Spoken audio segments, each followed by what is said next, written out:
আজকে আমরা of studies পড়বো। অফ স্টাডিজ হয়ে গেলে আমাদের হাতে পড়ে থাকে একটাই গল্প, সেটা নোবেল লেকচার।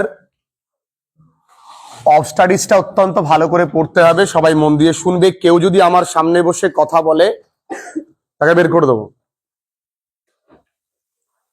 আর প্রত্যেকেই বুধবার দিন ম্যাক্সিমাম মিস করো কেন?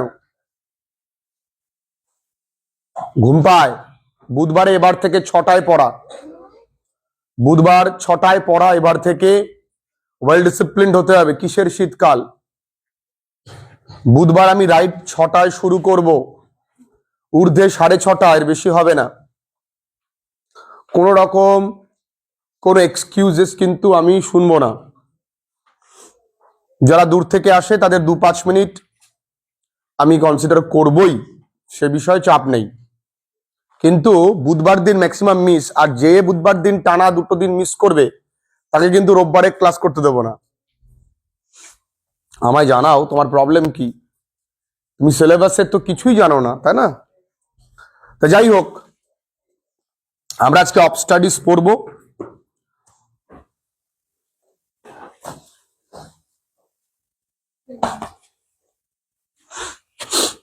পেন কোথায় রাখলাম?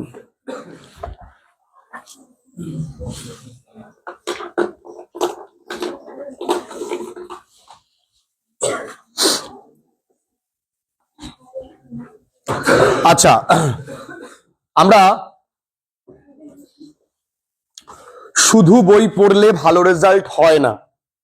বই কিভাবে পড়তে হয়, কতটুকুনি পড়তে হয়, আর কিভাবে পড়লে ভালো রেজাল্ট হয় সেটা আমরা জানবো। এবং অনেকেই আছে পড়াশুনো করে ঠিকই, কিন্তু সামাজিক ব্যবহার বা তার যে ব্যবহার সেটা জানে না। অনেক মানুষ আছে পড়াশুনোর গুরুত্ব তখন বোঝে যখন তাদের হাতে আর পড়াশুনো করবার সুযোগ থাকে না। আর যারা দেখবে পড়াশুনোর সুযোগ পায়নি কোনো পারিবারিক প্রতিবন্ধকতার কারণে, তারা কিন্তু তোমাদেরকে বলেছে যে বাবু, বিশেষ করে আমাদের বাবা মা, আমরা সুযোগ পাইনি, তাই তোদেরকে একটু বলবো তোরা মন দিয়ে পড়াশুনো করিস। এই পড়াশুনো সম্পর্কে আজকে আমরা জানবো। হয়তো ছেলেটি বা মেয়েটি পড়াশোনায় খুব ভালো, কিন্তু ও বড়দের সঙ্গে ব্যবহার করতে পারে না, বড়দের সঙ্গে সম্মান করতে পারে না, তাকে আমি পড়াশুনো জানা বলবো না, সেটাও এখানে বলা। তাই তোমরা লক্ষ্য করবে যে শিক্ষিত ছেলে মেয়েদের বাবা মাইকে আমরা দেখি কোথায়? বৃদ্ধাশ্রমে। কখনো ভ্যান চালক, রিক্সা চালক, চাষি, তাদের বাবা মাকে আমরা দেখতে পাবো না। তাই পড়াশুনোর প্রকৃত অর্থ কি, কিভাবে পড়তে হয়, সেটা আজকে আমরা এই অফ স্টাডিজ, এটা একটা এসে, কি বলবো, এটা কিন্তু এসে। আর যিনি লিখেছেন তার নাম ফ্রান্সিস বেকন। তাকে বলা হয় ফাদার অফ ইংলিশ এসে। তাকে কি বলা হয়? ফাদার অফ ইংলিশ এসে। খুব সহজ একটা জিনিস, যতটুকুনি প্রয়োজন ততটুকুই আমরা জানবো, এর বেশি আমরা জানবো না। এর বাংলা মানে অত্যন্ত সুন্দর করে আমি তোমাদেরকে, যারা অনলাইন ক্লাসেস করছো, প্রোভাইড করবে।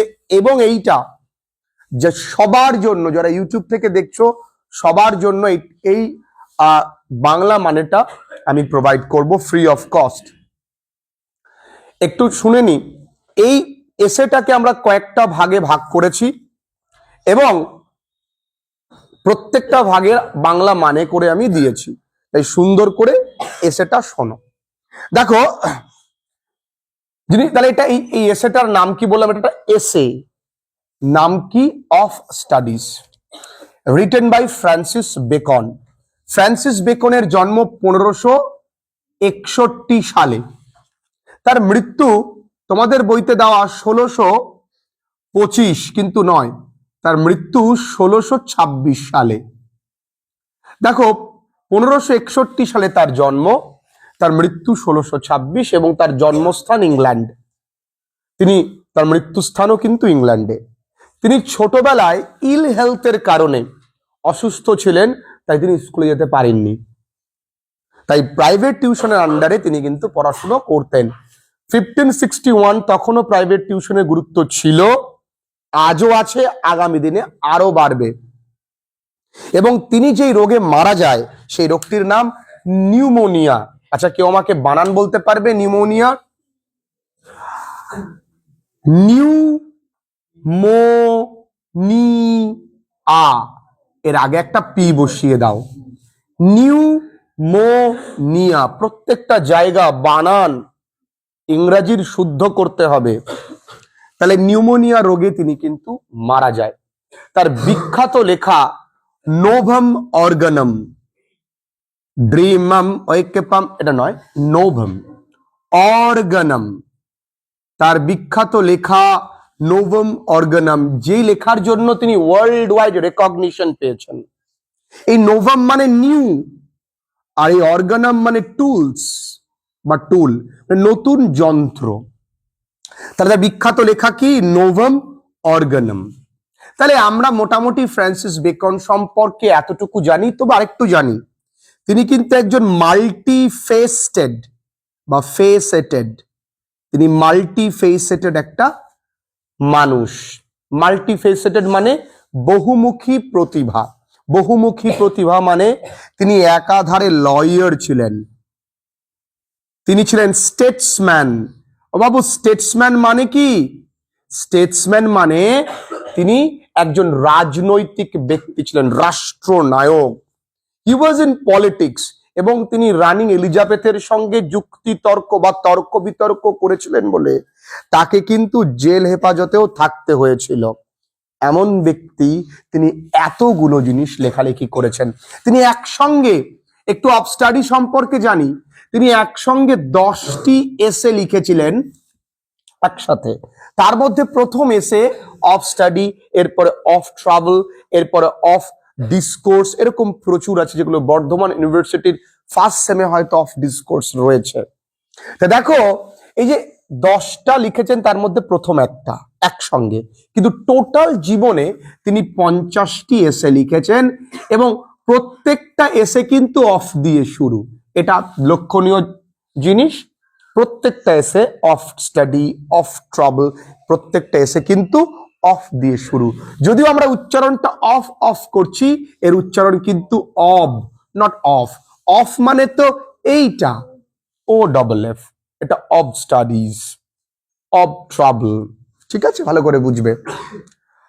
তো তিনি 50টা টোটাল লিখেছেন, এবং এর তিনি যেই ধরনটা লিখতেন সেই ধরনটাকে অ্যাফোরিস্টিক স্টাইল বলে। কি বলি? অ্যাফোরিস্টিক স্টাইল। তিনি এই স্টাইলটাতে লিখতেন। এই বিষয়টা কি?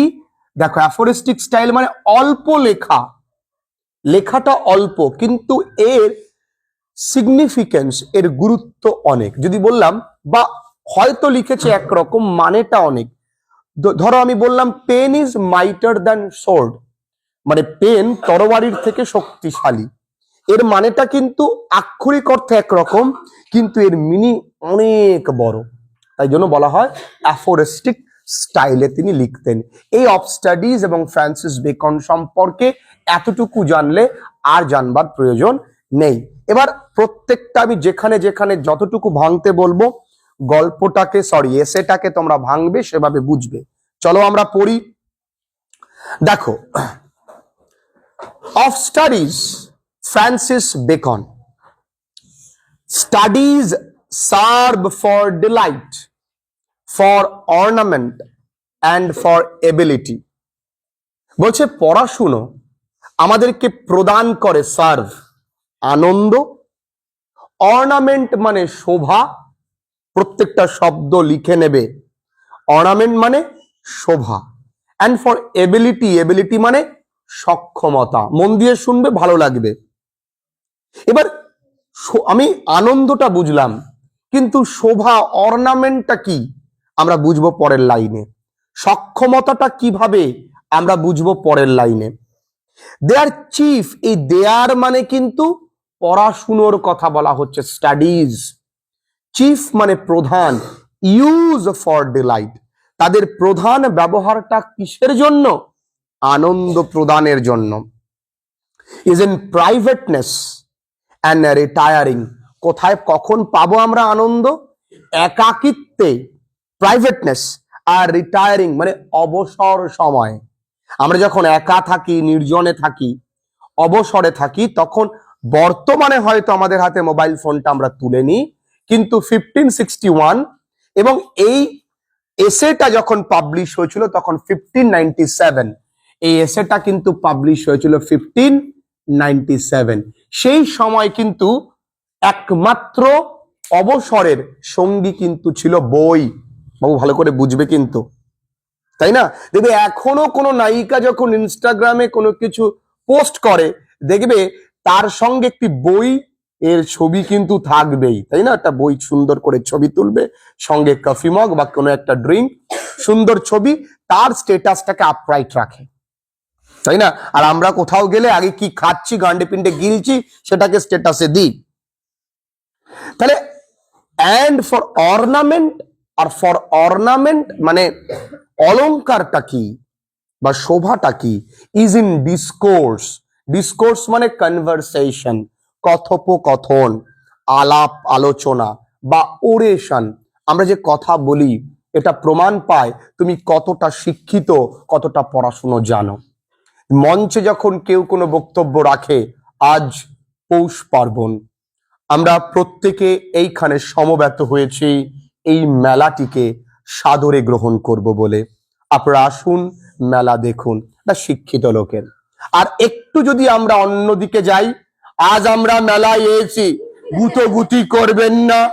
এবং সো দেখো, এই অরেশন অর্থাৎ ডিসকোর্স প্রমাণ করছে তুমি পড়াশুনো জানো কি জানো না। অ্যান্ড ফর এবিলিটি, যদি ক্ষমতার কথা বলতে হয়, is in the judgement. O Babu, judgement মানে কি? ভালো খারাপ বিচার বিবেচনা করার ক্ষমতা। And disposition of business, disposition মানে অ্যারেঞ্জমেন্ট, অর্থাৎ ব্যবসায়িক প্রতিষ্ঠান তৈরি করবা, অর্থাৎ ব্যবসা করবার জন্যও কিন্তু পড়াশুনো প্রয়োজন। আচ্ছা, আগেকার দিনে মানুষ বড়লোক কাকে বলতো? যিনি বণিক ছিলেন, ব্যবসা করতে যেতেন, চাঁদ সওদাগর, তাই না? তিনি বণিক ছিলেন, তো তিনি সম্ভ্রান্ত ছিলেন, বড়লোক ছিলেন। এখনকার দিনের পড়াশুনোর প্রধান উদ্দেশ্য আগে চাকর হও, তারপরে চাকর না হতে পারলে ব্যবসা করো। আর ব্যবসা করতে গেলে পড়াশুনো করতে হয় না, এটা মাথায় ঢুকে গেছে, ভুল। বিজনেস করতে গেলে তোমাকে আরো বেশি পড়াশুনো করতে হয়।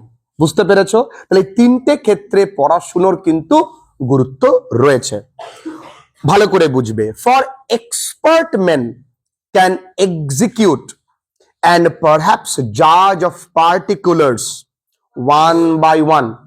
Expert men অর্থাৎ যারা দক্ষ ব্যক্তি, তারা কি করে? যে কোনো কাজ করতে পারে, হয়তো বিচার বিবেচনাও করতে পারে কোনো নির্দিষ্ট কিছুর, ওয়ান বাই ওয়ান, একটার পর একটা, প্র্যাকটিস করে করে। যেমন ধরো তুমি কোনো ওষুধের দোকানে গেলে, যিনি ওষুধ বিক্রি করেন তাকে গিয়ে বললে, কাকু আমার জল পাচ্ছে, একটু ওষুধ দেবে। উনি ঝমাঝম দুটো ওষুধ দিয়ে দিল। তুমি ডাক্তার দেখালে, তিনি তোমায় প্রথমেই তোমার হাতটা ধরে নার্ভ চেক করবেন, তোমার বুকে স্টেথোস্কোপিটা রেখে তোমাকে কি করবে? স্টেথোটাকে রেখে তোমার হার্টবিটটাকে দেখবে যে বুকে কফ টফ আছে কিনা, তারপরে প্রেসক্রাইব করবে এবং তোমায় ওষুধ দেবেন। তাহলে প্রথম জন কিন্তু এক্সপার্ট, তারপরের জন কিন্তু লার্নড, শিক্ষিত। এই দুটোর মধ্যে ডিফারেন্স তোমায় বুঝতে হবে। ধরো এই ঘরটা যিনি তৈরি করেছেন তিনি একজন রাজমিস্ত্রি, কিন্তু রাজমিস্ত্রি ঘরটা তৈরি করবার পর এই ঘরের রঙের জন্য আলাদা মিস্ত্রি, এই ঘরের ওয়্যারিং এর জন্য আলাদা মিস্ত্রি, ফ্লোরের জন্য আলাদা মিস্ত্রি, ইন্টেরিয়ার যদি কখনো করানো হয় আলাদা মিস্ত্রি। টোটালটা করবে কে? একজন শিক্ষিত লোক, তার নাম আর্কিটেক্ট, তাই না? তাহলে দুটোর মধ্যে একজন মিস্ত্রি তিনি দক্ষ আর শিক্ষিত, দুটোর মধ্যে তফাৎ আছে বই কি। তাহলে যদি শুধু রাজমিস্ত্রি আছে কিন্তু আর্কিটেক্ট নেই, তাহলে কোনো ব্রিজ কি হতো? হতো না তো। তাই এখানে ভালো করে বুঝতে হবে, এক্সপার্ট মানুষটা যে কোনো কাজ করতে পারে, হয়তো জাজও করতে পারে একটার পর একটা অনুশীলনের দ্বারা দীর্ঘদিন ধরে, বাট দ্য জেনারেল কাউন্সিলস, কিন্তু সাধারণ পরামর্শ মানে যে কোনো কিছু তুমি গেলে আছে পরামর্শ নিয়ে, দাদা আমি একটা বাড়ি বানাবো, অ্যান্ড দ্য প্লট মানে পরিকল্পনা, প্ল্যানিং। তারপরে তিনি পরিকল্পনা করেন। অ্যান্ড মার্শালিং কথার অর্থ ফ্রেমিং। ফ্রেম মানে কি? গঠন করা। তাহলে আগে গেলে পরামর্শ নিলে, তারপরে তিনি প্ল্যানিং দিলেন, সেই অনুযায়ী কি হবে এবার গঠন করবে, তাই না? অফ অ্যাফেয়ার্স, ওই কাজকর্মগুলো। Come best from those that are learn. আর এই কাজগুলো সব থেকে ভালো কার কাছ থেকে পাবো? যারা শিক্ষিত তাদের মধ্যে। তাহলে এখানে তিনি দুটো জিনিসের, খুব মন দিয়ে বোঝো, দুটো জিনিসের ডিফারেন্স করেছেন, একটা এক্সপার্ট, আরেকটা কি? লার্নড, শিক্ষিত বা লার্নেড। ক্লিয়ার? এই অবধি একটা প্যারা, তার থার্ড ব্র্যাকেটের মধ্যে রাখবে। আমি বাংলা মানেটা এভাবেই প্রদান করেছি। এখনো কিন্তু সেকেন্ড সেমে বহু ছেলে মেয়েরা ভর্তি হচ্ছে, যেমন তোমাদের মধ্যে আজকেও তুমি নতুন এসছো। আমি জানি ব্যাকলগ ক্লিয়ার করা কঠিন, কিন্তু অসম্ভব নয়, হবে। আচ্ছা, to spend too much time in studies is sloth. পড়াশোনায় অতিরিক্ত সময় ব্যয় করাটাও কিন্তু মানে আলসামির লক্ষণ। এই জন্য ছেলেমেয়েরা খুশি, আমি তো এই কারণেই পড়িনি। কি বলতে চাইছে বুঝতে হবে। দেখো, আগেকার দিনে পড়াশুনোই একমাত্র এন্টারটেনমেন্টের পারপাস ছিল, তবে পাঠ্য বই নয়, আনন্দের বই, গল্পের বই, প্রেম ভালোবাসার বই। দীর্ঘদিন, এখন যেমন মোবাইল ফোন আছে আমাদের এন্টারটেনমেন্টের পারপাস, আগে লোকে প্রেম ভালোবাসার বই নিয়ে বা হাসির গল্প, ভূতের গল্প নিয়ে দিনের পর দিন, রাতের পর রাত, ঘন্টার পর ঘন্টা বসে বসে পড়ছে। এতে করে কি হচ্ছে? তিনি অলস হয়ে যাচ্ছেন। তাই বলেছে, to use them too much for ornament. পড়াশুনোটাকে অতিরিক্ত তোমার বাক্যপটুতা, যেটাকে এলোকোয়েন্সি বলা হয়, দেখানোর জন্য ব্যবহার করা, এটাও কিন্তু ঠিক ইজ অ্যাফেক্টেশন, এটা অত্যন্ত ভনিতা। মানে আজকালকার দিনে দেখবে ট্রেনে বাসে করে অ্যাকচুয়ালি আমি যাচ্ছিলাম, and then that so yes, এই যে দেখানো, আমি পড়াশুনো জানি, আমি ইংরেজি জানি, হ্যালো, ইয়েস, ইয়া, ও ইয়া, এই যে অতিরিক্ত ভনিতা, এগুলো কিন্তু পড়াশোনার উদ্দেশ্য নয়। পড়াশুনো জানো মানে অ্যাটিটিউড নেওয়া যাবে না, তাই না? আর কি? To make judgement wholly by experience, সম্পূর্ণ to make judgment wholly by their rules is the humor of a scholar. তুমি বই থেকে যে সমস্ত রুলস গুলো পড়েছো, নিয়ম কানুন বিধি নিষেধ পড়েছো, সেই অনুযায়ী সব কাজ করাটাও একটা পণ্ডিতকে হাস্যরসের পাত্র তৈরি করবে। Is a humour of a scholar. তার মানে তুমি তোমার প্রিয়তম বা প্রিয়তমার সঙ্গে ঘুরতে গেছো, তিনি হাতটি তোমার হাতের উপর রেখেছে, সঙ্গে সঙ্গে বই বের করে, ঈশান লগ্নে অমুক সময়ে তোমার হস্ত দুটি আমি ধরিতে পারিব। সব কিছু তোমাকে বইয়ের সূত্র ধরে কিন্তু এগোলে চলবে না, তাই বলেছে। তাহলে এই ভালো করে দেখো, কিন্তু ইন্টারেস্টিং। এই জায়গাটার পরের জায়গাটা একটু কঠিন, কিন্তু আমি বুঝিয়ে দেব, জলের মতন সহজ হয়ে যাবে। দে পারফেক্ট নেচার। দে মানে পড়াশুনো, আমাদের প্রকৃতি, নেচার মানে আমাদের ব্যবহার, আচার ব্যবহার, ভদ্রতা, এইটাকে সঠিক করে কে? পড়াশুনো। And are perfected by experience, আর এইটা আরো সঠিক হয় আমাদের অভিজ্ঞতা দ্বারা। অভিজ্ঞতা না থাকলে পড়াশুনোর সঠিক ব্যবহারটা জানা যাবে না। তুমি প্লেন চালানো শিখেছো, পড়েছো, খুব মুখস্থ করেছো, হ্যাঁ প্রথমে উঠে করে জানবো, করে দেবো। তুমি জীবনেও প্লেন চালাতে পারবে না। তুমি অপারেশন করা শিখলে, প্রথমে সংকট নিয়ে সংকট নিয়ে ইনা ইনা ইনা, তুমি হয়তো তার হয়তো গল ব্লাডারের স্টোন বের করতে গিয়ে জায়গার জিনিস জায়গা আছে, কোনটা গেছে ভগবান জানে। তাহলে পড়াশুনো আমাদেরকে পারফেক্ট করে, কিন্তু সেইটা আরো পারফেক্টেড হয় কার দ্বারা? এক্সপিরিয়েন্স, বুঝলে? ফর ন্যাচারাল এবিলিটিজ আর লাইক ন্যাচারাল প্ল্যান্টস। আমাদের যে প্রকৃতি, আমাদের যে নেচার, সেটা ধরে নাও একটা গাছের মতন। তুমি পার্কে গিয়ে দেখলে একটা সুন্দর গাছকে দারুণ করে ছাঁটাই করে কি সুন্দর গেট তৈরি করেছে। সেই গাছটাই যদি কতগুলো গাছকে একত্রিত করে দারুণ গেট করেছে না? যে কোনো পার্কে আছে কত সুন্দর সুন্দর গাছগুলোকে ছাঁটাই করে প্রতিদিন প্রুনিং করে সুন্দর করে দারুণ লাগছে। আবার যদি কোনো একটা গাছ বনে থাকে, সেই গাছটা কি হবে? যে যার ওর ডালপালা যেখান দিয়ে খুশি উঠছে। তো ওইটা হচ্ছে বনে থাকা অসভ্য একটি গাছ, যেটাকে আমরা সভ্য করি কার দ্বারা? প্রুনিং, ছাঁটাই করে। তা আমাদেরটাও তাই। ওকে, তাই বলেছে দ্যাট নিড প্রুনিং। তা ওই গাছটা কিসের প্রয়োজন? ছাঁটাইয়ের প্রয়োজন। তা আমাদেরকে সভ্য করে। আমি অসভ্য মানে এই কারণে বলেছি যে সভ্য সমাজে আমরা নিয়ে আসি কার দ্বারা? পড়াশুনো দ্বারা। ভালো করে বুঝবে কথা। ওকে, and studies themselves do give forth direction too much at large. আর পড়াশুনোই আমাদেরকে দিক নির্দেশ করে অত্যন্ত পড়াশুনোর দিকে। তার মানে আমরা যখন পড়তে থাকি, পড়তেই থাকি, থামি আর না। এই যে আমাদের ডিরেকশন দিচ্ছে যে কতটুকু পড়বো, এটাতেও কিন্তু একটা তোমার একটা কন্ট্রোলের প্রয়োজন আছে। এন্ড কি বলেছে? Except they be bounded in by experience.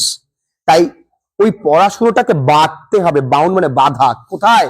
অভিজ্ঞতা দ্বারা। যা প্রয়োজন ততটুকুই পড়ো, এর বাইরে পড়ার প্রয়োজন নেই। তাই তুমি কেমন পড়ছো, কতটুকু পড়াশুনো জানো, তোমার ব্যবহার তার প্রয়োগেই কিন্তু প্রমাণ পাবে। তুমি পড়াশুনো করলে কিন্তু তুমি কোনো ভালো জায়গায় দুটো কথা বলতে পারলে না, তুমি you are not so called educated. এই অবধি একটা প্যারা। আবার থার্ড প্যারা শুরু হচ্ছে। Crafty men condemn studies. যারা অত্যন্ত ধূর্ত, ক্রাফটি, চালাক, তারা কিন্তু পড়াশুনোকে অবজ্ঞা করে। কন্ডেম মানে অবজ্ঞা করা। ওকে, সিম্পল মেন অ্যাডমায়ার দেম। যারা সাধারণ মানুষ তারা পড়াশুনোকে ভালোবাসে, অ্যাডমায়ার, সম্মান করে।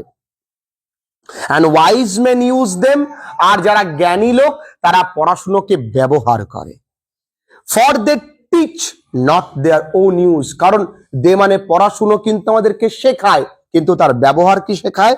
যে পড়ে কি করব শেখায় না। But it is a wisdom, but that is a wisdom. এটাই হচ্ছে জ্ঞান। উইদাউট দেম, যেখানে আমরা জানবো যে পড়াশুনো ছাড়া, অ্যাবাভ দেম, এর বাইরেও, ওন বাই অবজারভেশন, একটা বড় শিক্ষা রয়েছে, যে শিক্ষার নাম অবজারভেশন। অর্থাৎ দেখে, পর্যবেক্ষণ দ্বারা আমাকে কিন্তু শিখতে হয়।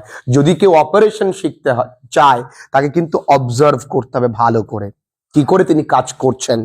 একজন ডাক্তারের সঙ্গে থাকতে থাকতে কিন্তু একজন ভালো দক্ষ ডাক্তার হওয়া যায়, তাই না?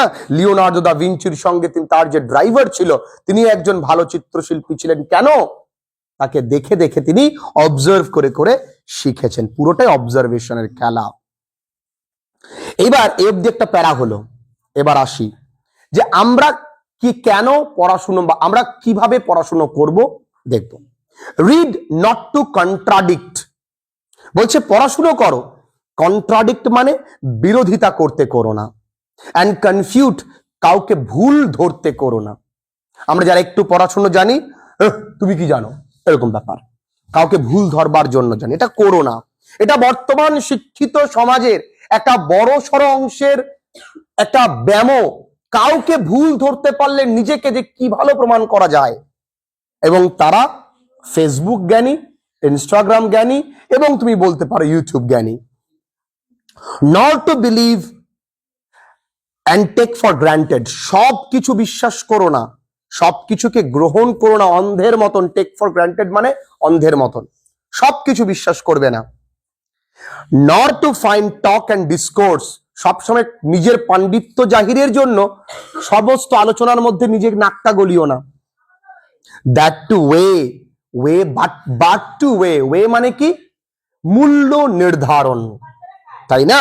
অ্যান্ড কনসিডার, এবং বিবেচনা করতে পারো, অর্থাৎ অন্যকে শেখাতে পারো, অন্যকে বোঝাতে, অন্যকে ক্ষমা করতে, অন্যকে জানাতে তুমি পড়াশোনা করো। তোমার মূল্য সমাজে কি, তোমার মূল্য সমাজের সামাজিক ব্যবস্থাপনার মূল্য বৃদ্ধি তুমি পড়াশোনা করো। ওকে, আচ্ছা, সাম বুকস। এবার দেখো, এবার আরেকটা প্যারা স্টার্ট হচ্ছে, কোন বই আমরা কিভাবে পড়বো। Some books are to be tasted, কিছু কিছু বই আছে শুধু চেখে দেখতে হয়। বিয়ে বাড়ি গেলে ফুচকা গান্ডে পিন্ডে গিলবে না, দুটো তিনটে খেলে, কারণ তোমার মনে মনে আছে চিন্তা যে বাসন্তী পোলাও, হান্ডি মাটন আছে। আচ্ছা, আদার্স টু বি সোয়ালোড, অন্যান্য বইগুলো কি করতে হয়? গিলতে হয়। এই মৌ বল, হ্যাঁ, আদার্স টু বি সোয়ালোড, অন্যান্য গুলোকে গিলতে হয়। A square plus 2a plus b square, a square plus 2a plus b square, এগুলো কি আমরা মুখস্থ করছি? গিলছি তো। যেমন কিছু খাবার আছে, নিমের রস, করলার রস, উচ্ছে রস, এগুলো আমরা কি করি? চাবাবো, কি করব? গিললাম। এবার some few to be chewed, কিছু কিছু খাবার আমাদেরকে চেবাতে হবে। আর কি করতে হবে? ডাইজেস্টেড, হজম করতে হবে। বাসন্তী পোলাও, হান্ডি মাটন, তার মানে কিছু পড়াশোনা আছে অত্যন্ত মনোযোগ সহকারে, অত্যন্ত গুরুত্ব দিয়ে পড়তে হয়। পুরো মানেটা আমরা পরের লাইনেই পাবো। দ্যাট ইজ, এর অর্থ, some books are to be read only in parts, কিছু বই খন্ডে খন্ডে পড়তে হয়।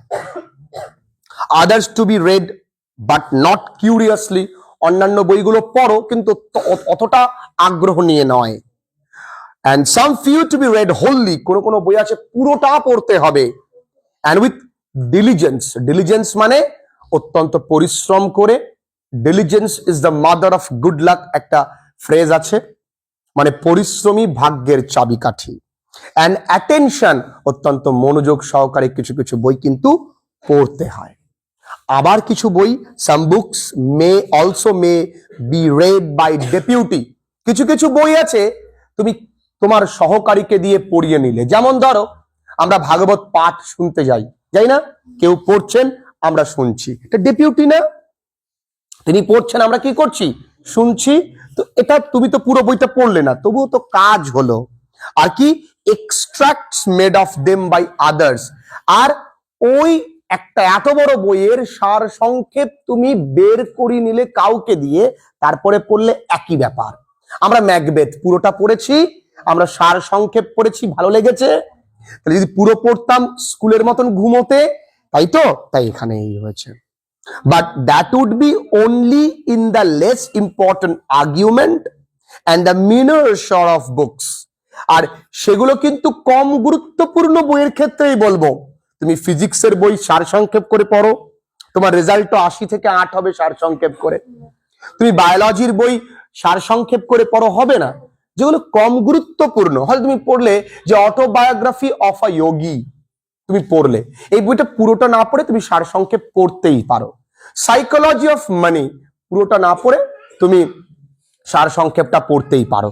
কিন্তু তোমার পাঠ্যপুস্তকের বেশ কিছু জিনিসগুলো রয়েছে যেগুলো তোমাকে লাইন বাই লাইন পড়তে হবে, মানে জানতে হবে। ওকে, এবার কি বলেছে? Else distilled books are like common distilled waters, flashy things, flashy মানে স্বাধীন। আচ্ছা, এই বইগুলো যেগুলো সার সংক্ষেপ বের করছি সেগুলোকে বলা হয় ডিস্টিলড ওয়াটারের মতন, মানে জলকে পরিশ্রুত করা, ছেঁকে নেওয়া হচ্ছে। সেই জলটা কি স্বাদ আছে? স্বাদ নেই, কিন্তু তেষ্টা বা তৃষ্ণা নিবারণ করা হচ্ছে। এই জন্যই আমার বইটা পড়ার খুব ইচ্ছে ছিল, তাই আমি কি করেছি? বইটা পড়ে নিয়েছি। তাই না? ইচ্ছে ছিল বলে আমি বইটাকে একটু সার সংক্ষেপে পড়ে নিলাম, তেষ্টাটা মিটলো, কিন্তু খুব ভালো জানলাম না, কিন্তু সেই কারণে কোন বই কিভাবে পড়বে এখানে কিন্তু বলে দিয়েছে। রিডিং মেকeth আ ফুল ম্যান, পড়াশুনো একটা পূর্ণ মানুষকে তৈরি করে। কনফারেন্স আর রেডি ম্যান, কনফারেন্স মানে আলাপ আলোচনা, দেখবে যারা কনফারেন্স করে তাদের কিন্তু সবসময় প্রস্তুত থাকে কোন কথার পৃষ্ঠে কোন কথা বলতে হবে, দেখবে সবসময় রেডি। আচ্ছা, রাইটিং অ্যান এক্সাক্ট ম্যান, একদম সঠিক মানুষকে তৈরি করে কে? লেখালেখি। অ্যান্ড দেয়ারফর, এবং এই কারণেই, if a man right little, যদি কোনো মানুষ অল্প লেখে, হি had need have a great memory, তার স্মৃতিশক্তি কিন্তু তুখর হতে হবে। তার কেন? সে অল্প লিখছে তো, তার তো ব্রেন ভালো, সব মনে থাকবে। আর কি? If he lit confer little, যদি সে অল্প কথা বলে, he had need have a present wit, তার উপস্থিত বুদ্ধি কিন্তু প্রচুর থাকতে হবে। যেমন ধরো কেউ কোনো কথাই বলে না, চুপচাপ থাকে, তুমি ভেবো না সে খুব চালাক, সে বলদও হতে পারে, কথাই বলে না, সবসময় চুপচাপ থাকে। মেয়ে দেখতে গেল, গিয়ে বললো মা ভালো আছো, দিদি ভালো আছো, বিয়ে হবে ওর? উপস্থিত বুদ্ধিটাও তোমার, কথা কম বলো, উপস্থিত বুদ্ধিটাও তোমার থাকা প্রয়োজন। অ্যান্ড ইফ রিড লিটল, যদি অল্প পড়ে, he had need have much cunning, তার কিন্তু চালাক হতে হবে খুব, পড়ে কম চালাক হবে তারা। কিরকম চালাক? কিরকম চালাক? To seem to know that he doth not, এই ডথ এগুলো archaic word, forth archaic word, এগুলো ডাজ নট, ঠিক আছে? তাই বলছে দেখো, এমন ভান করবে যদি কেউ কম পড়ে, অনেকে আছে না পড়ে কম কিন্তু অ্যাটিটিউডটা এরকম যে সবই জানে। এই বলতোটা কি পেটে আসছে, ও ইয়েস সরি স্যার, আজকে ঠিক মনে পড়ছে না। এগুলো কিন্তু খুব ডেঞ্জারাস। ইন্টারভিউ হলে তোমায় যদি প্রশ্ন করা আছে, বলুন তো অমুক রাজ্যের অমুক রাজা কে ছিল, তুমি যদি ভাব নাও তোমার নাম্বার মাইনাসে যাবে। তুমি সিম্পল বলবে স্যার জানি না, হয়ে গেল। ভনিতা তারা কিন্তু অ্যাফেক্টেশনকে পছন্দ করে না, জানে তুমি নাটক করছো। ক্লিয়ার? এবার কোন সাবজেক্ট আমাদেরকে কি বানায়? হিস্ট্রি মেক ম্যান ওয়াইজ, ইতিহাস আমাদেরকে জ্ঞানী বানায়। ইতিহাস না থাকলে আমরা আমাদের পূর্বপুরুষ সম্পর্কে জানতে পারতাম না, আমাদের যেখানে আমরা বাস করি তার প্রতি ভালোবাসা তৈরি হতো না। ইতিহাস না থাকলে মানুষে মানুষে ভালোবাসা, আত্মিকতা তৈরি হতো না। তাই ইতিহাস আমাদেরকে জ্ঞানী বানায়। পোয়েটস উইটি, কবিতা কিন্তু আমাদের রসিক বানায়। কবিতা পড়লে আমরা রসিক হই। আরে ওইখানে তোর দাদির কবর ডালিম গাছের তলে, 30 বছর ভিজায় রেখেছি 2 নয়নের জলে। জসিমউদ্দিনের লেখা একটা কবর কবিতা, আমার খুব প্রাণের মতন একটা কবিতা, প্রাণে প্রাণে লাগার একটা কবিতা আর কি। তাই নাতিকে ধরে দাদু বলছে, এতটুকু তাকে ঘরে এনেছি সোনার মতো মুখ, পুতুলের বিয়ে ভেঙে গেলে কেঁদে ভাসাইতো বুক। তার মানে খুব ছোট বয়সে বাল্য বিবাহ হয়েছিল, 7-8 বছর বয়সে। তারপরে দাদিমা মারা গেছে, কবরের পাশে বসে এই কবিতাটা করছে। এই যে কবিতায় রসাস্বাদন করা যায়, কবিতা কিন্তু রসিক বানায় মানুষকে। আর কি? ম্যাথামেটিক্স সাটল, ম্যাথামেটিক কেমন বানায়? তীক্ষ্ণ, ধুরন্ধর। ন্যাচারাল ফিলোসফি ডিপ, আর দার্শনিক, দর্শন আমাদেরকে গভীরে যাও আর গভীরে যাও, এরকম। মোরাল গ্রেভ, নীতি শিক্ষা আমাদেরকে কিন্তু গম্ভীর বানায়। বাস্তব, নীতি শিক্ষা মানে তো বাস্তব। আজ তুমি খাচ্ছ, কাল তোমার সাধ্যে কেউ খাবে। এই কথা শুনে নিশ্চয়ই দাঁত বেরোবে না? কি বলো? আজ তুমি আছো, কাল তুমি নেই, তুমি যার তুমি তার নও, হয়তো তুমি মৃত্যুর। তাহলে এগুলো শোনার পর নিশ্চয়ই তুমি হাসবা না, তুমি গম্ভীর হয়ে যাবে। আমি বুঝাচ্ছি আপনার কথা। লজিক, যুক্তি তর্ক, অ্যান্ড রেটোরিক, অলংকার শাস্ত্র, রেটোরিক মানে অলংকার শাস্ত্র, এবল টু কন্টেন্ট, তর্ক বিতর্ক করতে শেখায়। এবিপি আনন্দে আমরা দেখি কতগুলো লোক গোল টেবিলে বসে বসে ঝগড়া করে, তারা কিন্তু শিক্ষিত লোক। এই অবধি একটা প্যারা মনে রাখবে, এর পরের প্যারাটা একটু মন দিয়ে শুনবে।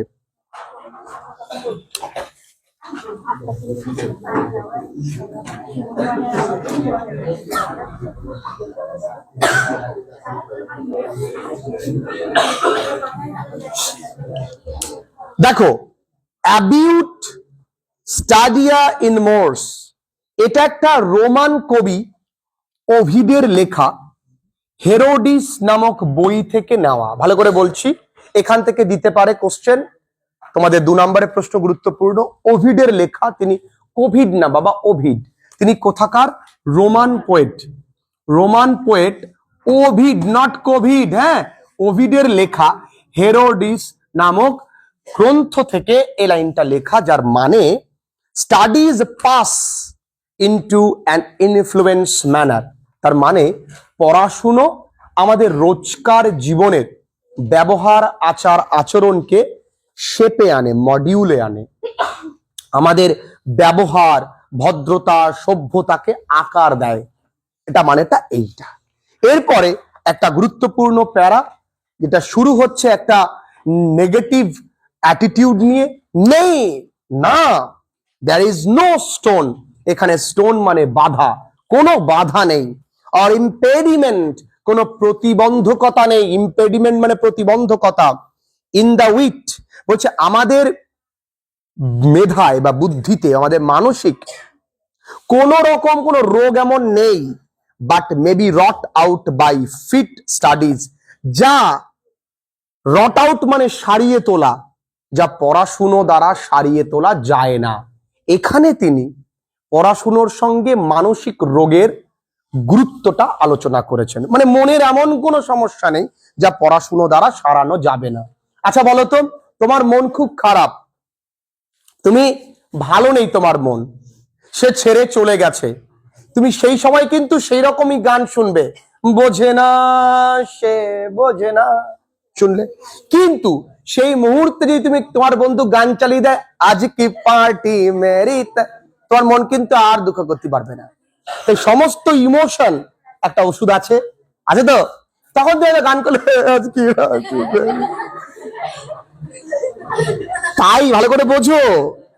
Like as diseases of the body, আমাদের দেহের যে রোগগুলো, মে হ্যাভ অ্যাপ্রোপ্রিয়েট এক্সারসাইজেস, আমাদের দেহের রোগ কিন্তু সারানোর জন্য ব্যায়াম আছে।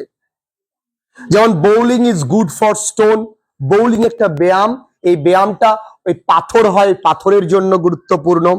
রেন্স মানে বৃক্কে, মানে বোলিং করলে বৃক্ক বা লিভার, যেটা তোমরা জানো, তার জন্য গুরুত্বপূর্ণ।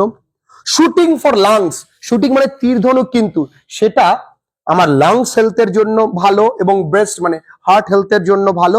জেন্টল ওয়ার্কিং ফর স্টমাক, হালকা হাঁটাহাঁটি পেটের জন্য ভালো।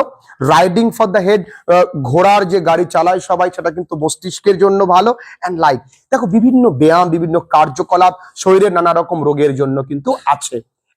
একই রকম ভাবে মানসিক রোগের জন্য কি আছে একটু দেখি। As if a man sweet be wandering, যদি কারো মনোযোগ, ওয়ান্ডার, ঘুরে বেড়ায়, এক জায়গায় মন স্থির হয় না। কিছু বাচ্চা আছে বসতে চায় না, পড়তে বসলো, প্রথমে বাবু হয়ে বসলো, খানিকক্ষণ পরে ঠ্যাংটা পেছনে, তারপরে এরাম এরা, আছে না, ভাল লাগে না, পড়াতে বসে কিন্তু এরম করে ওরা। এমনি সময় ঠিক আছে, কার্টুন দেখতে দাও, আর পড়াতে বসলি ও মা, এরকমটা করে তো। তার মানে ওর ওয়ান্ডারিং, তাকে কি করতে হবে? তাকে করতে হবে let him study the mathematics, অঙ্ক শেখাও। কেন? ফর ইন ডেমনস্ট্রেশন, কারণ অঙ্ক কষতে গেলে, if his wit be called away never so little, যদি তার মনোযোগ একবার সরে যায়, কল্ড অ্যাওয়ে মানে সরে যাওয়া, অল্পের জন্য, হি মাস্ট বিগিন এগেইন, তাকে আবার অঙ্ক করতে হবে। প্রথমে করলো, কাটাকাটি করলো, আবার করলো, কাটাকাটি করলো, এবার কিন্তু আর কাটবে না, এবার কিন্তু না বাবা এত খেটে তো হচ্ছে না, এবার প্রথম থেকে মনোযোগ দিয়ে করি। এই কারণে তাকে অঙ্ক করতে হবে বা অঙ্ক কষতে হবে। If his wit be not apt, যদি তার বুদ্ধি যোগ্য না হয় টু ডিস্টিংগুইশ, আলাদা করতে, আর ফাইন ডিফারেন্স মানে ভেদাভেদ যদি না বোঝে, কোনটা ভালো কোনটা মন্দ, কোনটা সঠিক কোনটা ব্যাঠিক, অনেক আছে বুঝতে পারে না, যা আসে তাকে হ্যাঁ আচ্ছা ওকে, এই যে ব্যাপারগুলো, তুমি তো বোঝো না কোনটা সঠিক কোনটা ব্যাঠিক, তাহলে লেট হিম স্টাডি দ্য স্কুলম্যান। স্কুলম্যান মানে কি? স্কুলম্যান এক ধরনের মানুষ যারা চুল চেরা বিশ্লেষণ করতে পারত। হেয়ার অফ বা স্প্লিটার্স অফ হেয়ার, দেখো পাশে লেখা রয়েছে স্প্লিটার্স অফ হেয়ার মানে যেমন ফর দে আর সিমিনি সেক্টর। সিমিনি সেক্টর মানে তুমি ধরতে পারো কোনো শস্য দানা, ধরো আমি বলি সর্ষে বলি, তিল বলি, খুব সূক্ষ্ম না, ছোট না, সেগুলোকে আলাদা আলাদা করা খুব কঠিন কাজ। সেই কঠিন কাজটা স্কুলম্যানরা করতে পারতো। তাহলে ও যারা এত ছোট ছোট জিনিসকে ভাগ করতে পারতো, তাদের বই পড়লে তো যে কোনো কিছু তো ডিফারেন্স করতে পারবো। তো তাদের বইগুলোর কথা বলা হচ্ছে। If he be not apt to beat over matters, যদি কোনো কিছুতে যুক্তিতর্ক খাটিয়ে কাউকে হারাতে না পারেও, and be call up one thing to prove and illustrate another, যদি অতীতের কোনো ঘটনাকে মনে করে বর্তমানের সঙ্গে তাল গোল মানে মেলাতে পারে, তার মানে আমরা উকিলদেরকে দেখেছি না, আমার মক্কেল অমুক তারিখে অটার সময় ওরম দিনে তিনি বাড়িতেই ছিলেন না, তিনি ছিলেন তখন দিল্লি এয়ারপোর্টে, এই যে তার এয়ারপোর্টের টিকিট। এগুলো কে করে? উকিলরা করে, লয়াররা করে। তাই বলছে let him study the lawyers cases, তাকে উকিলদের কেসগুলো পড়তে দিন।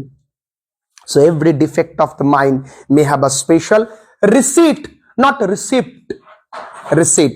এই প্রত্যেকটা মনের রোগের আলাদা আলাদা ফর্দ কিন্তু আছে। তাহলে এইটুকুনি আমরা পড়লাম। কঠিন কিন্তু বোরিং কিন্তু লাগবে আমি দিইনি। ক্লিয়ার? বুঝতে পেরেছো?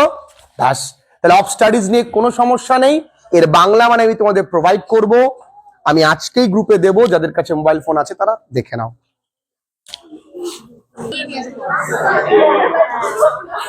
আচ্ছা এই খুকিরা, এমা তোর নাম কি রে? কোথায় বাড়ি তোর? নারিকেলা বাড়ি। তুই এতদিন ইংরেজি শুরুই করিসনি, কি ভেবে? মানে একটু শুনি তোদের মানসিকতা কি। এসছিলি?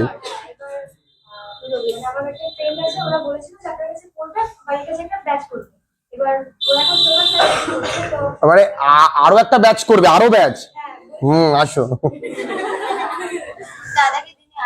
আমি অঙ্কনদের বাড়িতেই সব পড়াচ্ছি।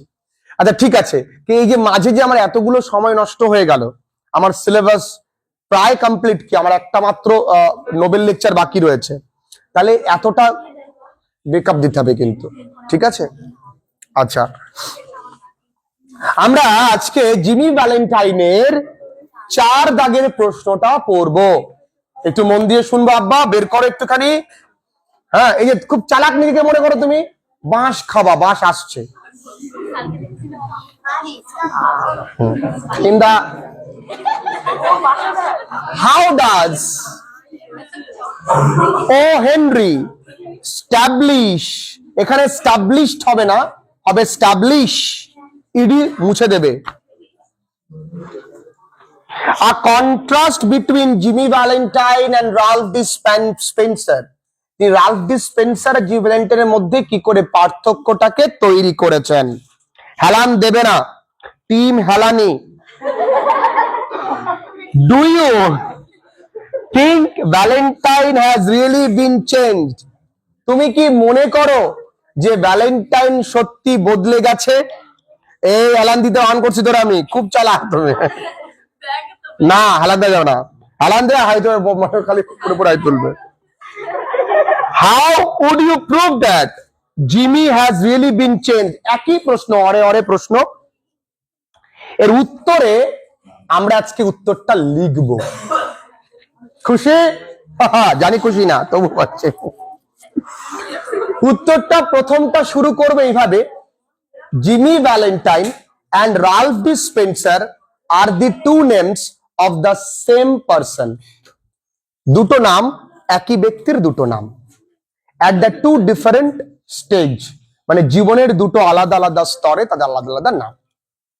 both are smart, দুজনেই কি চালাক,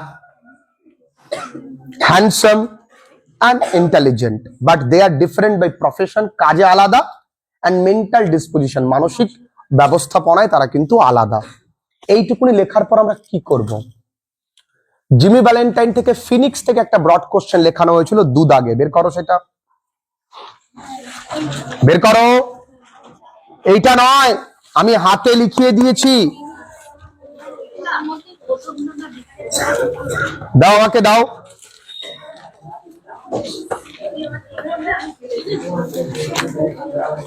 এইটা দুদাগেরটা। Mister Ralph D Spencer the phoenix that arose from the ashes of. এখানে একদম শেষ কোশ্চেনটা, why does the comparison been made? তাহলে এই দুটোর উত্তর এক নয়? একই তো। এই যে Jimmy was an infamous, was an হবে infamous safe cracker but safe burglar. He once met a beautiful lady, Annabel Adams. He was enticed but captivated by her beauty and fell in love. Loved নয়, love with her. যদি কেউ loved লিখে রাখো ঠিক করবে, love with her. So he decided to give up his old business and live an honest life away from his dark past. The phoenix, Ralph D. Spencer from the ashes of Jimmy Valentine would never touch, not touches others $1,000. He was changed into Ralph D. Spencer with the flame of Annabel's love.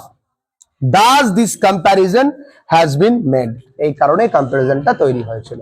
তাহলে এইটার সঙ্গে আমি এটাকে add করব। Clear? আগামী দিনের পড়াটা নাও। আগামী দিনের পড়া থাকছে খুবই সামান্য একটি পড়া থাকবে।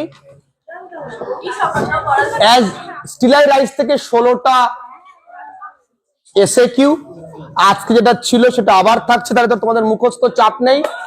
আর জিমি ভ্যালেন্টাইনের সবকটা বিটি কিউ, ইয়েস সবকটা টোটাল।